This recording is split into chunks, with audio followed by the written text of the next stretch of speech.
Assalamualaikum warahmatullahi wabarakatuh. Saya Muhammad Basir bin Mansur, nombor metrik 273-590.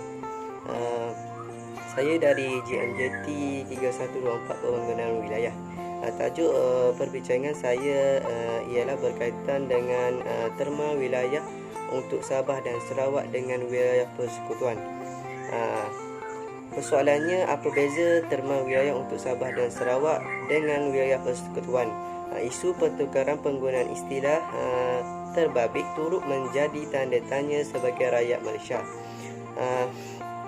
Pengertian bagi wilayah bermaksud suatu kawasan yang menjangkau dua atau lebih kawasan pentadbiran.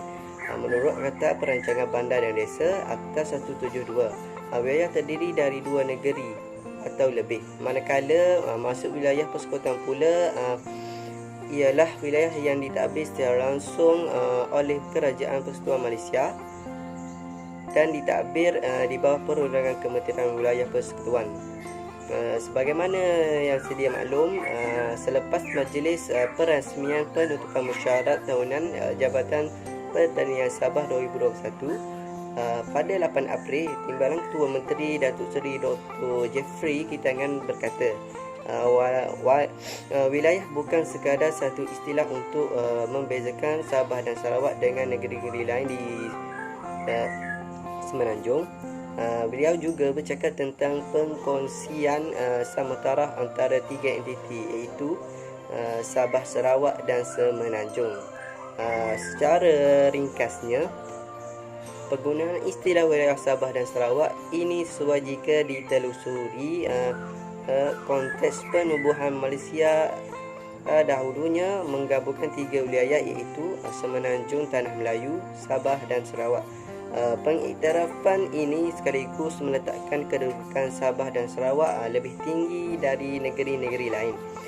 Istilah wilayah yang diperkatakan itu tidak sama dengan istilah wilayah persekutuan.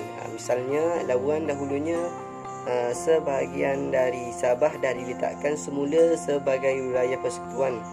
Menurut Dr. Jeffrey Kitangan, istilah wilayah Sabah dan Sarawak lebih tinggi dari istilah wilayah yang diberikan kepada Labuan. Apa yang kita perlu fahami dengan pertukaran terma wilayah kepada Sabah dan Sarawak?